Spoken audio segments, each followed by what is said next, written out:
नमस्कार मित्रांनो, कसे आहात तुम्ही? ठीक आहात ना? स्वागत करतो आपल्या या नव्या एका व्हिडिओमध्ये. तर आज आपण या व्हिडिओमध्ये पाहणार आहोत प्राचीन कोकण, जे 500 वर्षापूर्वी आधी कसं कोकण होतं, ते संपूर्ण डिटेल्स एक आपलं गाईड घेऊन त्याच्यासोबत आपण पाहणार आहोत. तर चला पाहूया प्राचीन कोकण.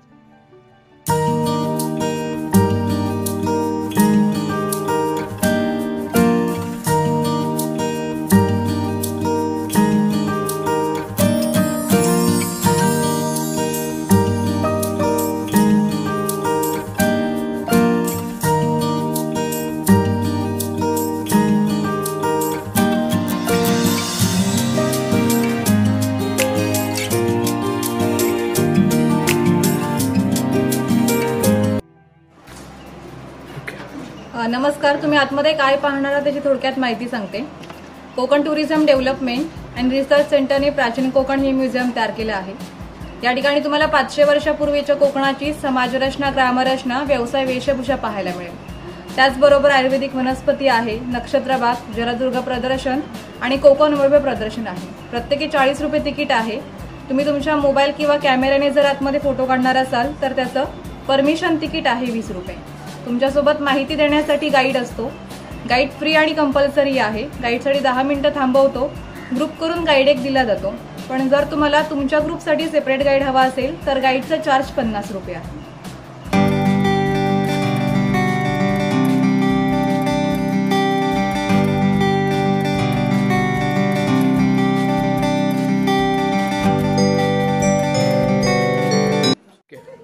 नमस्कार, मी निकिता प्राचीन कोकणमध्ये आपलं स्वागत करते. Konkan tourism development research centre ही आमची संस्था आहे आणि या ठिकाणी आम्ही पर्यटनातून रोजगार निर्मिती हा विषय घेऊन आम्ही ते काम करत आहोत. आपली संस्कृती ही निसर्गातून फुलली आहे. पूर्वजांनी विविध वनस्पती आणि प्राणी यांना दैवत्व बहाल करून त्यांच्याविषयी कृतज्ञता व्यक्त केली आहे. पूर्वी प्रत्येक गावात राखीव जंगल असे, त्याला देवराई असे म्हणत. त्यातील वनस्पती किंवा प्राणी यांची हत्या केल्यास ते पाप समजले जाईल. विविध धार्मिक ग्रंथांचा अभ्यास करून आम्ही इकडे नक्षत्रबाग तयार केली आहे. प्रत्येकाच्या जन्म नक्षत्रानुसार एक वृक्ष आराध्य वृक्ष म्हणून मानला जातो. त्याची पूजा अर्चा केल्यास त्या व्यक्तीला धन, सौख्य, आरोग्य प्राप्त होते. बाहेर जो पिवळ्या कलरचा बोर्ड लावला आहे तो तुम्ही जाताना पाहिलात तरी चालेल. जन्म नक्षत्रानुसार ते बघायचे प्रतीक आहे. या गुहेच्या अलीकडे आहे वर्तमान काळ आणि गुहेच्या पलीकडे आहे 500 वर्षापूर्वीचा भूतकाळ. इथून पुढे पाहणार आहात 500 वर्षापूर्वीची कोकणी माणसं कशी राहत होती, त्यांची समाज रचना, ग्रामरचना, खाद्य संस्कृती व परंपरा कशा होत्या. गुहेतून येताना थोडासा वाकून या.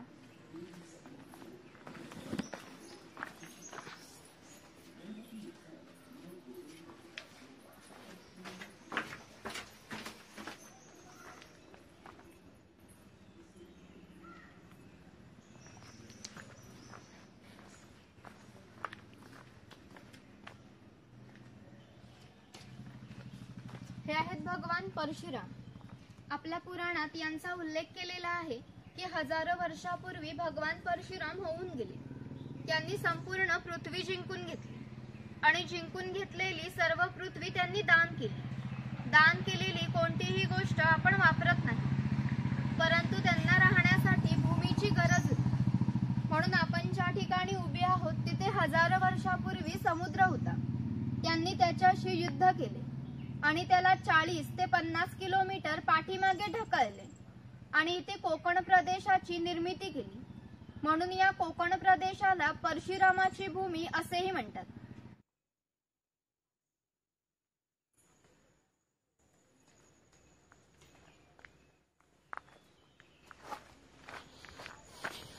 ओके. ते गाव शिकार दाखवले.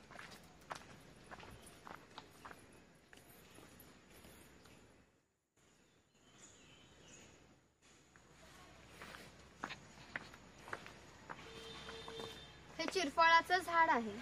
चिरफळाची फळे ही जंतुनाशक असतात. शेतकरी याचा वापर धान्य साठवण्यासाठी करतात. तसेच गरम मसाल्यासारख्या पदार्थांमध्ये सुद्धा याचा वापर केला जातो. इकडे माडीवाला दाखवलाय.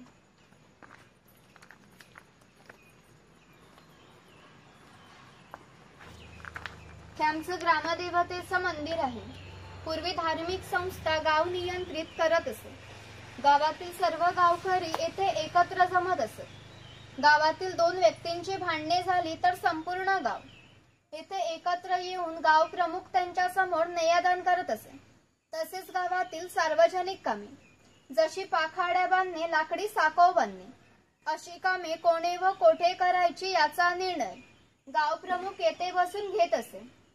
आणखीन एक महत्वाचं वैशिष्ट्य म्हणजे जगभर अशी प्रथा आहे की प्रत्येक जाती धर्माचे लोक आपापल्या देवाकडे जाऊन देवाचे दर्शन घेतात.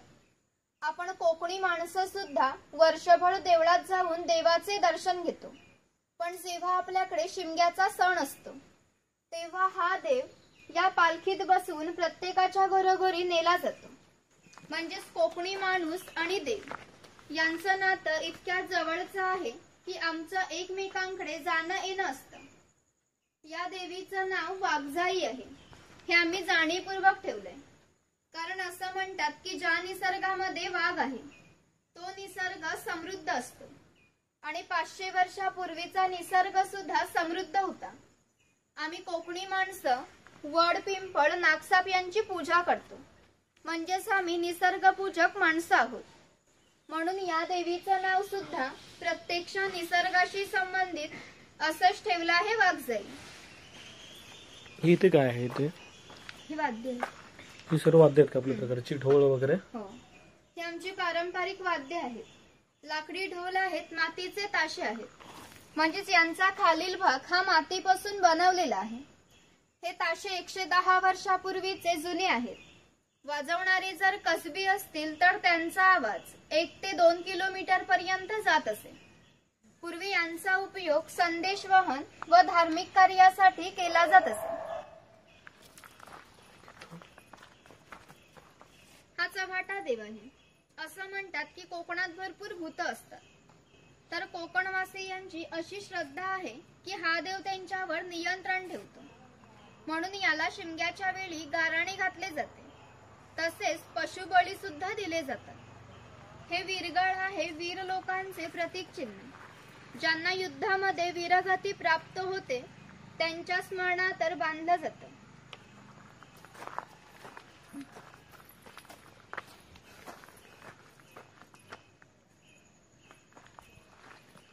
इकडे काळी मिरीचा वेल दाखवलाय.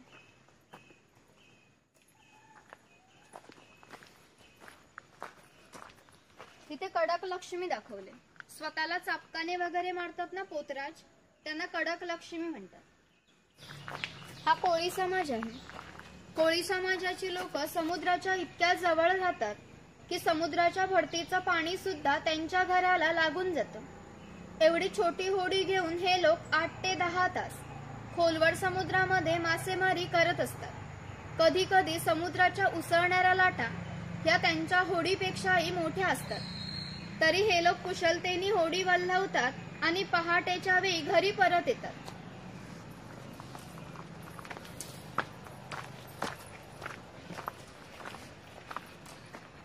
हा नाभिक आहे. पूर्वी कोकणामध्ये 12 बलुतेदार पद्धत अस्तित्वात होती. म्हणजेच नाभिक, सुतार, चर्मकार, कासार हे लोकांना घरोघरी जाऊन सेवा पुरवत.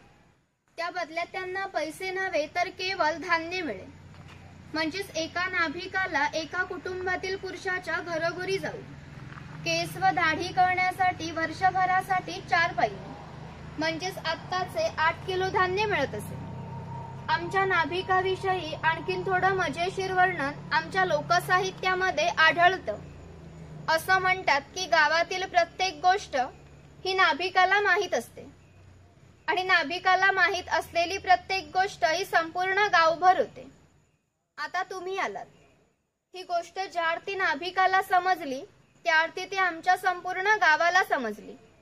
आमचं संपूर्ण गाव तुमच्या स्वागतासाठी उत्सुक आहे. प्रथेप्रमाणे आपण आधी खोतांच्या घरी जाऊ, मगच गावात फेरफटका मारू. इकडे खेकडा दाखवलाय खाली. खेकडा आहे का? केवढा मोठा खेकडा आहे. असा एकदा भेटला पाहिजे फक्त आपल्याला. खोत आहे. राजाचा गावातील थेट प्रतिनिधी म्हणजे खोत. धार्मिक आणि राजकीय बाबतीत पहिला मान खोतांचा. खोत हे गावचे प्रमुख असे. गावात नेयदान करणे, महसूल गोळा करणे ही कामे खोतांची असत. खोत लोक जमीनदार असत. सर्वसामान्यपणे सुखवस्तू असत. त्यांच्या बसण्याच्या लग्बीवरून ते कसे ऐशारामी जीवन जगायचे याची तुम्हाला कल्पना येईल. ही खोतांची बायको आहे. कोकणी स्त्रिया सुंदर होत्या आणि शूरही होत्या. त्यांना स्वातंत्र्य नव्हते.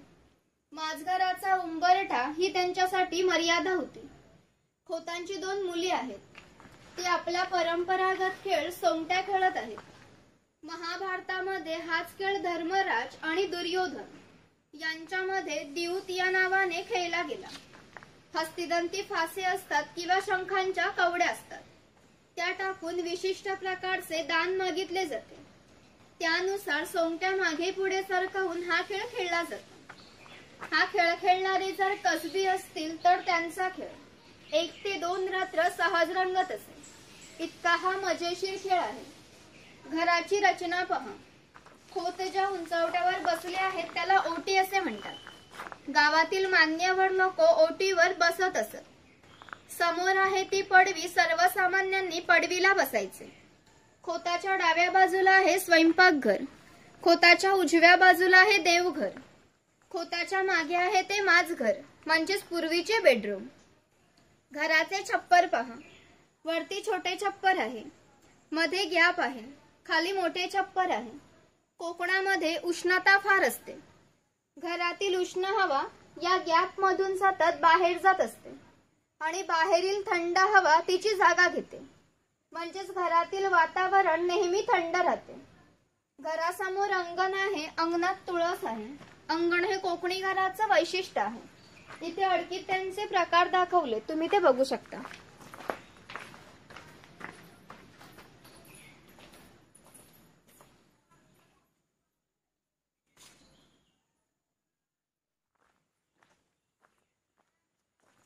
लहान मुलांना पाटाच्या पाण्याने अंघोळ घालताना दाखवले.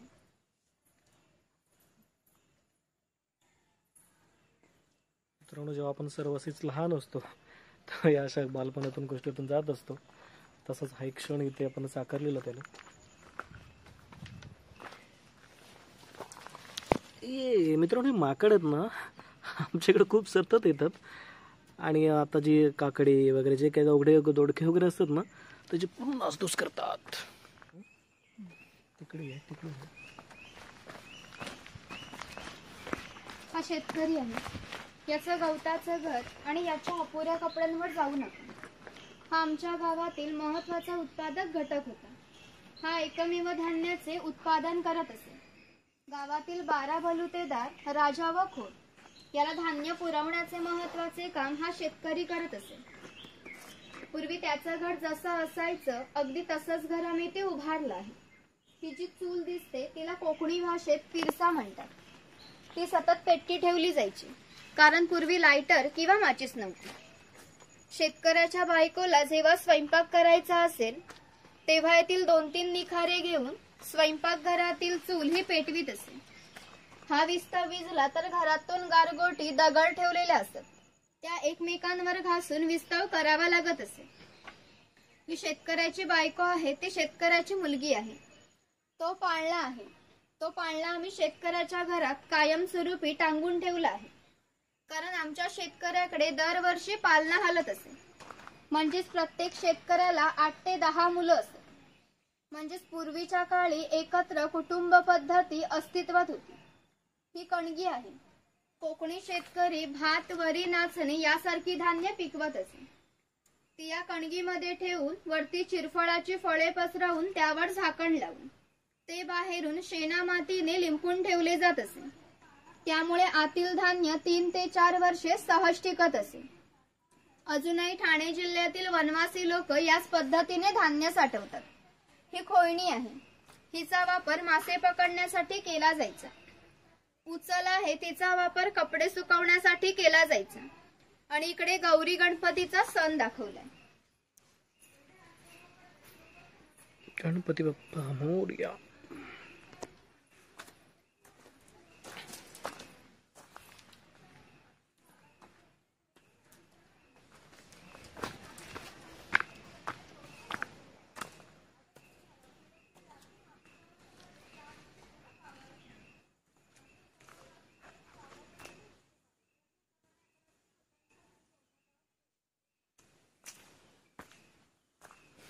हा कुंभार आहे. गावातील मातीची संबंधित सर्व कामे हा कुंभार करत असे. गणपतीचे दिवस आले की लाल मातीचे गणपती तयार करणे, उन्हाळा आला की मातीची मडकी तयार करणे, दिवाळीच्या वेळेला पणत्या तयार करून त्या घरोघरी पोहोचवण्याचे काम हा कुंभार करत असे. हे जे सफेद रंगाचे मडके आहे ते माढी काढण्याचे मडके आहे. कोकणात नारळाची झाडे खूप मोठ्या प्रमाणात असतात. त्याला नारळ घेण्यापूर्वी एक पोळी येते, तिला आडवा काप दिला जातो. बाजूने विशिष्ट प्रकारचा झाडपाला लावला जातो.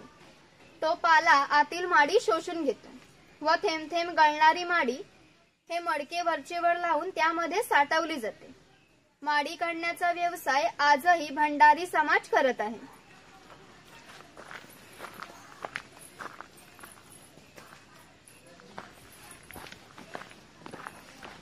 हा सोनार आहे. सोनारा गावातील महत्वाचा होता. गावातील महिलांना व विविध देवतांना लागणारे दागिने हा सोनार बनवून देत असे. त्याच्या या अप्रतिम कलाकुसरीमुळे त्याच्या दागिन्यांना जगभर मागणी होती. शिमगा, नवरात्र व अन्य वेळी ग्रामदेवतेला दागिने घालण्याचा मान सोनाराचा असे.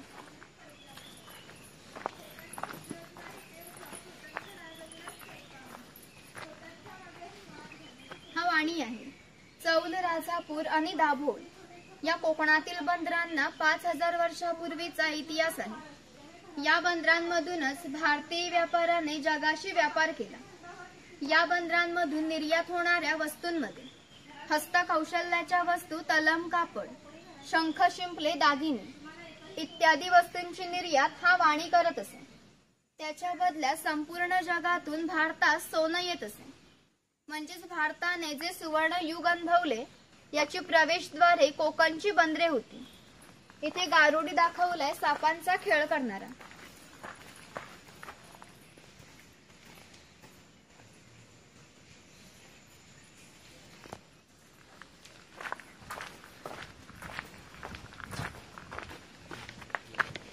हे सर्व काय आहेत? सर्व सुतार. लाकडी.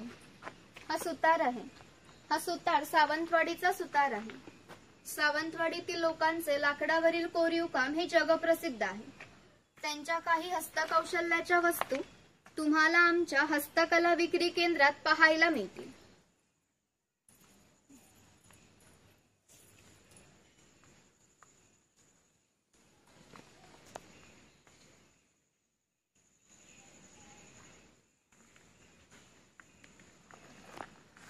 इकडे दरवेशी दाखवलाय अस्वलाचा खेळ करणारा.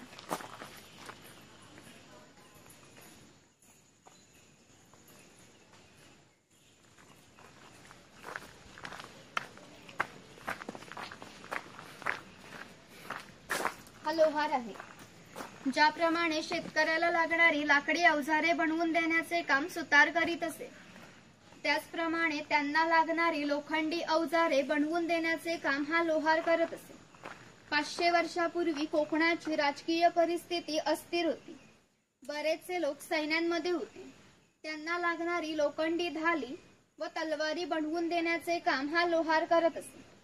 याचं वैशिष्ट्य म्हणजे अजूनही कोकणात मराठा व खोत यांच्याकडे काहीशा वर्षापूर्वीच्या तलवारी आहेत. त्यांना अजूनही गंज आलेला नाही. दर दसऱ्याला त्यांची पूजा केली जाते.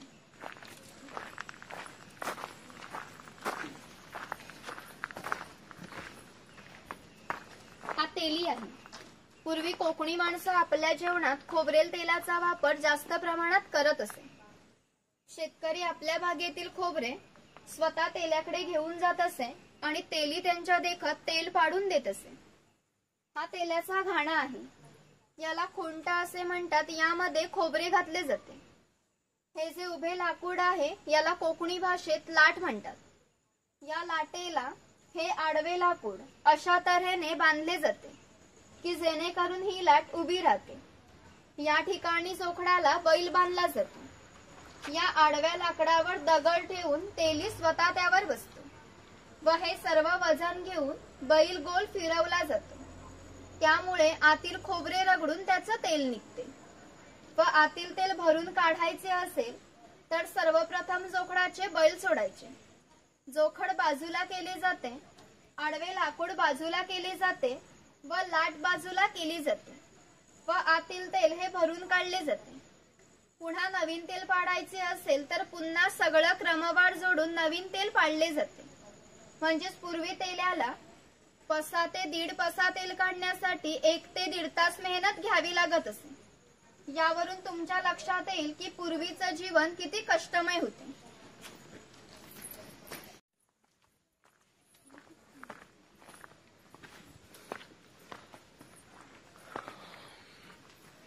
हा बुरुड आहे.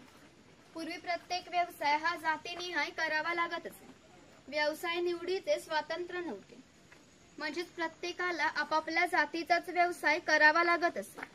म्हणजेच बांबूच्या वस्तू बनवून देण्याचे काम हा बुरुड करत असे. ही फुलांची परडी आहे, सूप आहे आणि रोवळी आहे. हिचा वापर धान्य धुण्यासाठी किंवा आजही धार्मिक कार्यासाठी केला जात असे. जेव्हा आपल्याकडे एखादे शुभ कार्य असते तेव्हा घरातील कुमारिका किंवा सौभाग्यवती स्त्रिया ह्या रवळीमध्ये दिवा हातात घेऊन उभ्या असतात. शुभ कार्य पार पाडण्यापूर्वी हा दिवा विझला तर ते अशुभ मानले जाते. अजून आमच्या चाकरमान्यांचे जर मुंबईला लग्न असेल तर ही रोवळी गावावरून मुंबईला पाठवली जाते.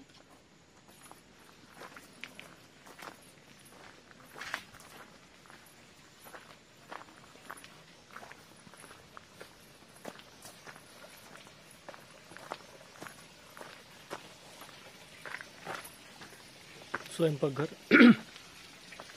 हे स्वयंपाकघर आहे. पूर्वी प्रत्येक समाजाची स्वतंत्र अशी खाद्य संस्कृती होती. कोणत्याही 2 समाजाची खाद्य संस्कृती समान नव्हती. म्हणजेच कोकणी माणसाची चविष्ट अशी खाद्य संस्कृती आहे. पूर्वी कोकणी माणसं आपल्या जेवणात भात व मासे मोठ्या प्रमाणात खात असत. कोकणात आल्यावर माशाची आमटी, उकडीचे मोदक आणि भाजणीचे वडे न खाणे म्हणजे कोकण न अनुभवल्यासारखे आहे. पूर्वी घरांमध्ये दगड मातीच्या वस्तू असत. ते जातणीसारखे दिसते, त्याला घिरट म्हणतात.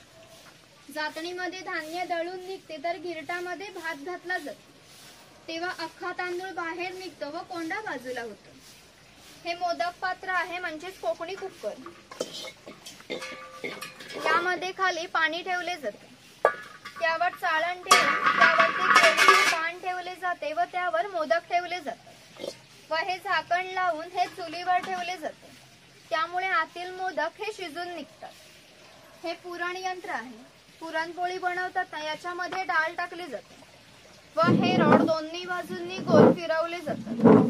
त्यामुळे आतील डाळ ही वाटून निघते व वाटलेली डाळ या बाजूने बाहेर निघते व त्याच्या पुरणपोळ्या बनवल्या जातात. हे शेवयाचे यंत्र आहे. लाकडी आहे आणि तो लोखंडी आहे. हा टिफिन बॉक्स आहे. 2 चमचे, खाली 3 जेवणाचे डबे आहेत आणि वरती तांबे आहे आणि दोन्ही बाजूंनी लॉक केलेला आहे. चहाची किटली दाखवले मोठी. इथे दगडी उखळ आणि मुसळ दाखवले. यामध्ये पूर्वी भाताचे पोहे काढले जात असत. यावरून तुमच्या लक्षात येईल की पूर्वीचं जीवन किती कष्टमय होते आणि हजारो वर्षे ते याच पद्धतीने जगले गेले. तिकडे चमचे दाखवलेत लाकडाचे.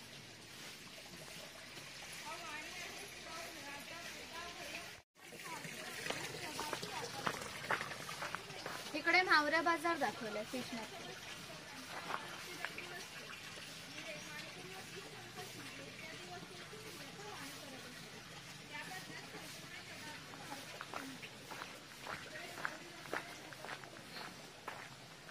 हा कासार आहे. मघाशी सांगितल्याप्रमाणे 12 बलुतेदार लोकांच्या घरोघरी जाऊन सेवा पुरवत. त्याप्रमाणे हा कासार या मुलीच्या घरी आला आहे. हे या मुलीचे घर आहे. पूर्वी कोकणातील मुलींची लग्ने वयाच्या 8व्या किंवा 10व्या वर्षी होत असत. तोपर्यंत हा कासार या मुलींना बांगड्या भरण्याचा कोणताही मोबदला घेत नसे. जेव्हा या मुलीचं लग्न होईल तेव्हा या मुलीचे वडील या कासाराला एक सोन्याचा दागिना देत असे. या व्यतिरिक्त कोणताही मोबदला या लोकांना मिळत नसे. म्हणजेच हा कासार या मुलीला 8 ते 10 वर्ष फ्री मध्ये बांगड्या भरायचा.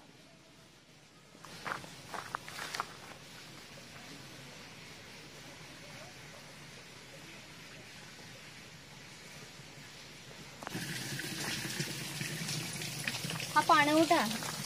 पूर्वी प्रत्येक गावात भरपूर मोठे जंगल होते. त्यामुळे गावात पाणीही मोठ्या प्रमाणात उपलब्ध होत असे. गावात ज्या ठिकाणी उंचावर बारमाही पाणी असे तेथे धरण बांधून प्रत्येकाच्या पाणी पाठवणे नेले जात असे. या पाण्यावर आमच्या नारळी पोपळीच्या बागा व उन्हाळी भात शेती होत असे.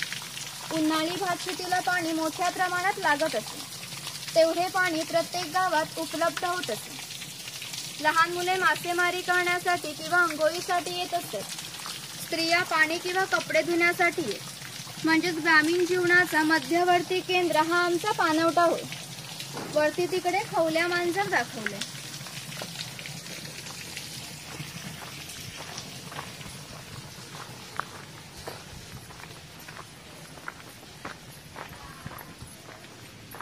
चर्मकार हा चर्मकार आहे. चामड्याच्या वस्तू बनवून देण्याचे काम हा चर्मकार करीत असे. याच्या जोडीला आणखीन एक प्रसंग सांगते की जो 500 वर्षापूर्वी घडला. तिथून 80 किलोमीटर अंतरावर मार्लेश्वर नावाचे देवस्थान आहे. एका पर्वतात एक मोठी गुहा आहे. त्या गुहेमध्ये एक शंकराची पिंडी आहे. याचं वैशिष्ट्य म्हणजे त्या गुहेमध्ये अजूनही जिवंत साप आहेत. पूर्वी मार्लेश्वर देव हा एका गावामध्ये राहत होता. तेथील लोक हे वाईट मार्गाने वागू लागले. त्यामुळे शंकराचे पावित्र्य कमी होऊ लागले. शंकराला ते मान्य होणे शक्य नव्हते. म्हणून त्याने गाव सोडून जाण्याचा निर्णय घेतला. मकर संक्रांतीच्या आदल्या रात्री तो गावाच्या बाहेर पडला. गावाच्या बाहेर चर्मकाराचे घर होते. चर्मकार गरीब होता, परंतु श्रद्धाळू आणि नीतिवान होता. शंकराने कोणत्याही जातीपातीचा विचार न करता त्याला मशाल दाखवण्याची विनंती केली. चर्मकाराने सुद्धा अतिथी देवभाव समजून त्याला मशाल दाखवण्यास सुरुवात केली. शंकराने आज ज्या ठिकाणी मार्लेश्वर आहे त्या ठिकाणी गेल्यावर शंकराने आपले खरे रूप प्रगट केले व या चर्मकाराला दर्शन दिले व त्याला सांगितले की यापुढे मी याच ठिकाणी राहणार आहे. या गोष्टीला आज जवळजवळ 500 वर्षे होऊन गेली. मकर संक्रांतीला शंकराची मूळ गावातून पालखी निघते. तिला मशाल दाखवण्याचे काम चर्मकाराचा आजचा जो वंशज आहे तो करतो. म्हणजेच मार्लेश्वर हे असे देवस्थान आहे की तिथे कोणताही जातीभेद मानला जात नाही. हा धनगर आहे. धनगर या मराठी शब्दाचा अर्थ आहे की ज्याच्याकडे भरपूर धन आहे.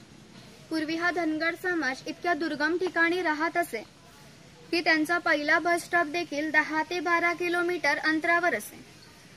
हे लोक जेव्हा गावात येत असत तेव्हा त्यांच्या पायात चामड्यांच्या वाहना, खांद्यावर फाटकी घोंगडी आणि हातात घुंगरांची काठी अशा वेशभूषेत येत असत. हे असे असले तरी प्रत्येक धनगर हा 8 ते 10 म्हशी व 100 ते 125 गायींचा मालक असे. या सर्वांची विक्री करायचे म्हटले की त्यांची किंमत काहीशे लाखात जात असे. एवढ्या धनसंपत्तीचा मालक हा धनगर होता. कोकणी लोकांचे राहणीमान साधी असल्याचे कारण त्यांची राहणी सुद्धा अशी साधी होती.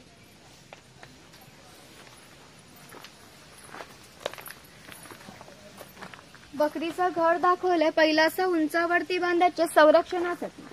तिच्या आतमध्ये 2 बांबूंच्या मध्ये फट आहे, कारण त्यांनी केलेला मैला हा त्यातून बाहेर पडत असतो. छपराची रचना जरी ओबडधोबड दिसत असली तरी कितीही पाऊस आला तरी पावसाचे पाणी आतमध्ये जाऊ शकत नाही.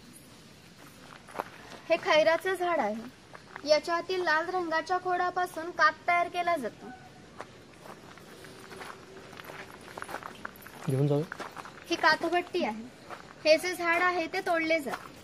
त्याच्या आतील लाल रंगाच्या खोडाचे लहान लहान तुकडे करून पहिल्या 4 मडक्यांमध्ये पाण्यासोबत उकळवले जाते आणि जो पाक तयार होतो तो 5व्या मडक्यामध्ये एकत्र करून पुन्हा उकळवला जातो आणि तो पाक सावलीमध्ये सुकवून त्याच्या वड्या पडल्या जातात. 3-4 महिने लागतात कात तयार होण्यासाठी. हे मुखवटे दाखवले. डोक्यामध्ये घालून फोटो काढणार असाल तर काढू शकता. इथे आमचं हस्तकला विक्री केंद्र आहे. ते काही खरेदी करायची असेल तर करू शकता. ही गावसीमा आहे. आम्ही कोकणी माणसं फार श्रद्धाळू आहोत. जेव्हा आम्ही गावाच्या बाहेर जातो तेव्हा गावसीमेवरती जो देव आहे त्याला आम्ही राखणदार म्हणतो. तुम्ही जर श्रद्धाळू असाल तर याला जरूर नमस्कार करा. इथून पुढे तुमचा प्रवास सुखाचा आणि आनंदाचा होईल.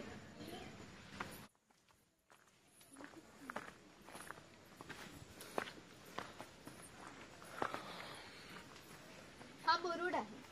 पूर्वी प्रत्येक व्यवसाय हा जातीनिहाय करावा लागत असे. व्यवसाय निवडीचे स्वातंत्र्य नव्हते. म्हणजेच प्रत्येकाला आपापल्या जातीचाच व्यवसाय करावा लागत असे. म्हणजेच बांबूच्या वस्तू बनवून देण्याचे काम हा बुरुड करत असे. ही फुलांची परडी आहे, सूप आहे आणि रोवळी आहे. हिचा वापर धान्य धुण्यासाठी किंवा आजही धार्मिक कार्यासाठी केला जात असे. जेव्हा आपल्याकडे एखादे शुभ कार्य असते तेव्हा घरातील कुमारिका किंवा सौभाग्यवती स्त्रिया ह्या रवळीमध्ये दिवा हातात घेऊन उभ्या असतात. शुभ कार्य पार पाडण्यापूर्वी हा दिवा विझला तर ते अशुभ मानले जाते. अजून आमच्या चाकरमान्यांचे जर मुंबईला लग्न असेल तर ही रोवळी गावावरून मुंबईला पाठवली जाते.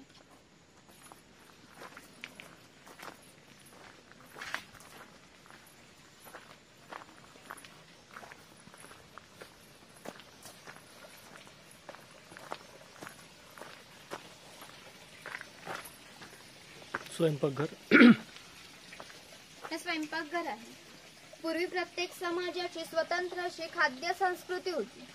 कोणत्याही दोन समाजाची खाद्य संस्कृती समान नव्हती. म्हणजेच कोकणी माणसाची चविष्ट अशी खाद्य संस्कृती आहे. पूर्वी कोकणी माणसं आपल्या जेवणात भात व मासे मोठ्या प्रमाणात खात असत. कोकणात आल्यावर माशाची आमटी, उकडीचे मोदक आणि भाजणीचे वडे न खाणे म्हणजे कोकण न अनुभवल्यासारखे आहे. पूर्वी घरांमध्ये दगडमातीच्या वस्तू असत. ते जातणीसारखे दिसते, त्याला घिरट म्हणतात. जातणीमध्ये धान्य दळून निघते तर घिरटामध्ये भात घातला जातो. तेव्हा अख्खा तांदूळ बाहेर निघतो व कोंडा बाजूला होतो. हे मोदक पात्र आहे, म्हणजेच कोकणी कुकर. यामध्ये खाली पाणी ठेवले जाते. त्यावर चाळण ठेवून त्यावरती पान ठेवले जाते व त्यावर मोदक ठेवले जातात व हे झाकण लावून हे चुलीवर ठेवले जाते. त्यामुळे आतील मोदक हे शिजून निघतात. हे पुरण यंत्र आहे. पुरणपोळी बनवताना याच्यामध्ये डाळ टाकली जाते व हे रॉड दोन्ही बाजूंनी गोल फिरवले जातात. त्यामुळे आतील डाळ ही वाटून निघते व वाटलेली डाळ या बाजूने बाहेर निघते व त्याच्या पुरणपोळ्या बनवल्या जातात. हे शेवयाचे यंत्र आहे. लाकडी आहे आणि तो लोखंडी आहे. हा टिफिन बॉक्स आहे. 2 चमचे, खाली 3 जेवणाचे डबे आहेत आणि वरती तांबे आहे आणि दोन्ही बाजूंनी लॉक केलेला आहे. चहाची किटली दाखवले मोठी. इथे दगडी उखळ आणि मुसळ दाखवले. यामध्ये पूर्वी भाताचे पोहे काढले जात असत. यावरून तुमच्या लक्षात येईल की पूर्वीचं जीवन किती कष्टमय होते आणि हजारो वर्षे ते याच पद्धतीने जगले गेले. तिकडे चमचे दाखवलेत लाकडाचे.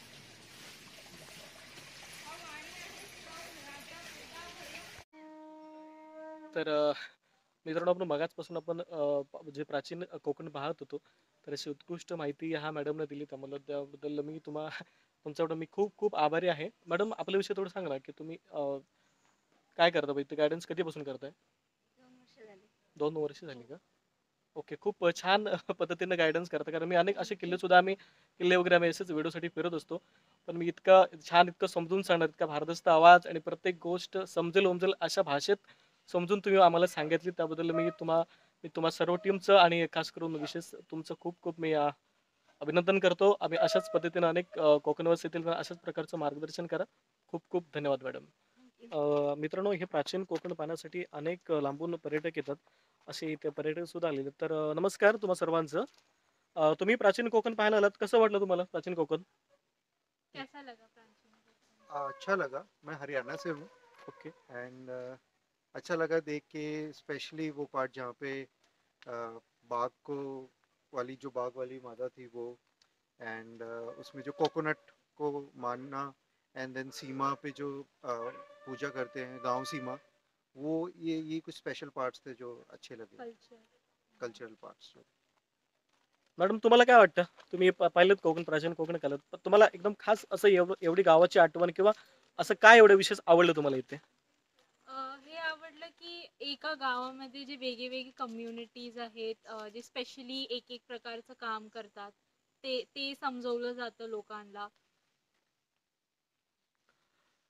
नमस्कार मित्रांनो, हा व्हिडिओ तुम्ही पूर्ण पाहिला असेलच. प्राचीन कोकण हा 500 वर्षा आधीचा काळ त्याने जो साकारलेला आहे तो खूप छान पद्धतीने साकारलेला आहे. एक जेव्हा आपण सर्व पाहतो ना मित्रांनो, तेव्हा एक आधीचं ग्रामीण जीवन कसं होतं हे डोळ्यासमोर येतं. कारण खूप हार्ड आधीचं जे जीवन होतं ते खूप हार्ड होतं. पण ते खूप छान होतं. पण आताचं इतकं जरी यंत्र आले असतील किंवा यंत्रामुळे आपला देश इतका पुढे गेला असेल, तरी तो खूप मागे आहे असं मला वाटतं. कारण आताच्या आणि आधीच्या या काळामधले खूप एक दुवा मच्चा असेल, एक सांगायचंच म्हटलं तर ते एक समाधान होतं, ते मात्र आता नाही.